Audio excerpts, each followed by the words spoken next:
Assalamualaikum warahmatullahi wabarakatuh. Halo teman-teman semuanya. Perkenalkan, nama saya Hanifah Oktaviani. Di sini saya akan menganalisis uji regresi linear sederhana mengenai pengaruh pendapatan di warung sembako. Adapun nama-nama anggota kelompok yang terdiri dari Ayu Latifasari, Cinta Cantika, Hanifah Oktaviani, Sally Utami, dan Yeni Yulinar. Kita lanjut ke slide berikutnya. Sebelumnya ada yang tahu apa itu regresi linear sederhana? Regresi linear sederhana adalah metode statistik yang berfungsi untuk menguji sejauh mana hubungan sebab akibat antara variabel faktor penyebab X terhadap variabel akibatnya. Faktor penyebab pada umumnya dilambangkan dengan X atau disebut juga dengan prediktor. Sedangkan variabel akibat dilambangkan dengan Y atau disebut juga dengan respons. Regresi linear sederhana atau disingkat dengan SLR (Simple Linear Regression) juga merupakan salah satu metode statistik yang dipergunakan dalam produksi untuk melakukan peramalan ataupun prediksi tentang karakteristik kualitas maupun kuantitas. Selanjutnya akan dijelaskan oleh Yeni Yulinar. Halo, saya Yeni Yulinar akan melanjutkan pembahasan mengenai data pendapatan dan pengeluaran di warung sembako. Ini adalah analisis data yang kami dapatkan di bulan November selama 30 hari. Untuk pendapatan dilambangkan dengan X dan pengeluaran dilambangkan dengan lambang Y. Hari pertama, pendapatan mendapatkan hasil 50.000 dan pengeluarannya 150.000. Hari kedua, pendapatannya mendapatkan 85.000 dan pengeluarannya 200.000. Hari ketiga, pendapatannya 80.000 dan pengeluarannya 220.000. Next, kita langsung ke hasil perhitungan dengan menggunakan program SPS 25. Yang pertama, menggunakan metode enter yang menjelaskan tentang variabel yang dinamakan serta metode yang digunakan dalam analisis regresi linear sederhana. Itu saja penjelasan dari saya. Selanjutnya akan dijelaskan oleh Cinta. Halo teman-teman semuanya, langsung aja aku akan melanjutkan pembahasan sebelumnya. Jadi yang kedua, menggunakan persamaan regresi linear sederhana, rumusnya adalah Y sama dengan A ditambah BX. Berdasarkan hasil output di samping, maka model persamaan regresi linear sederhana yaitu sebagai berikut.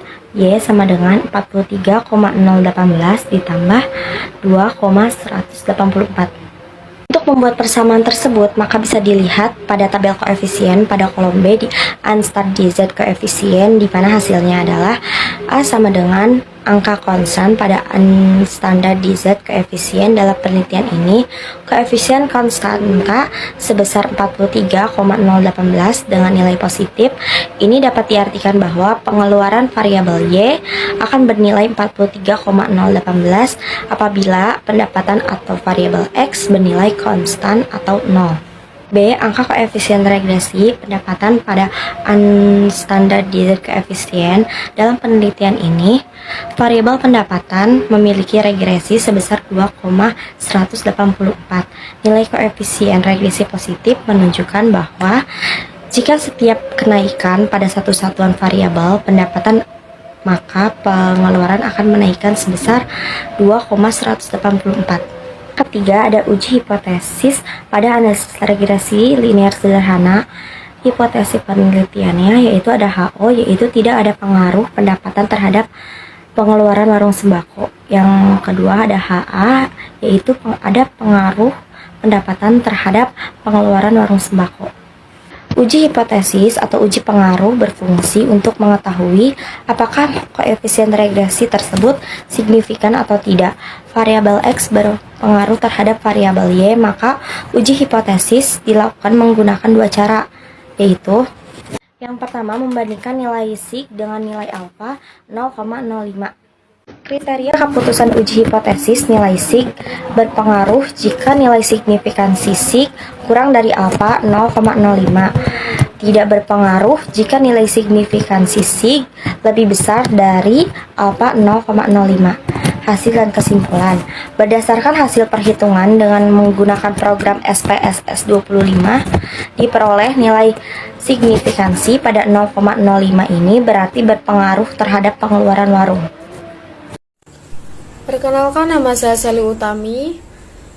Saya akan melanjutkan presentasi dari Cinta Cantika, yaitu tentang hasil output SPSS. B. Membandingkan nilai T hitung dengan T tabel. Koefisiennya pendapatan mendapatkan hasilnya 4.715. Kriteria keputusan uji hipotesis uji T berpengaruh jika nilai T hitung lebih besar dari tabel, tidak berpengaruh jika nilai T hitung lebih kecil dari tabel. Hasil dan kesimpulan. Berdasarkan hasil perhitungan dengan menggunakan program SPSS 25, diperoleh nilai terhitung sebesar 4.715. 4. Analisis koefisien korelasi. Model summary. Mendapatkan R665 pangkat A. Hasil dan kesimpulan. Nilai koefisien korelasi 0,665 ini menunjukkan hubungan korelasi yang positif apabila pendapatan penjualan di warung sembako meningkat, maka pengeluaran juga akan meningkat. Nilai koefisien sebesar 0,665 termasuk ke dalam korelasi positif yang kuat. Ini menunjukkan eratnya hubungan variabel pendapatan dengan keperluan. Jadi, dengan demikian teori tersebut dapat dibenarkan. Hasil output SPSS, analisis koefisien determinasi. Untuk mengetahui besarnya pengaruh variabel independen variabel X terhadap variabel independen variabel Y dalam analisis regresi linear sederhana, dapat dilihat pada nilai R kuadrat yang terdapat pada tabel model Sumari. Hasil dan kesimpulannya adalah, dari hasil output SPSS di atas, diketahui bahwa nilai R kuadrat sebesar 0,665. Artinya, pengaruh pendapatan variabel X terhadap pengeluaran variabel Y sebesar 66,5%, sedangkan sisanya 33,5%. Pengeluaran dipengaruhi oleh variabel yang tidak diteliti. Sekian penjelasan dari kelompok kami hari ini. Kurang lebihnya mohon maaf. Semoga apa yang kami sampaikan dapat dimengerti. Terima kasih dan wassalamualaikum warahmatullahi wabarakatuh.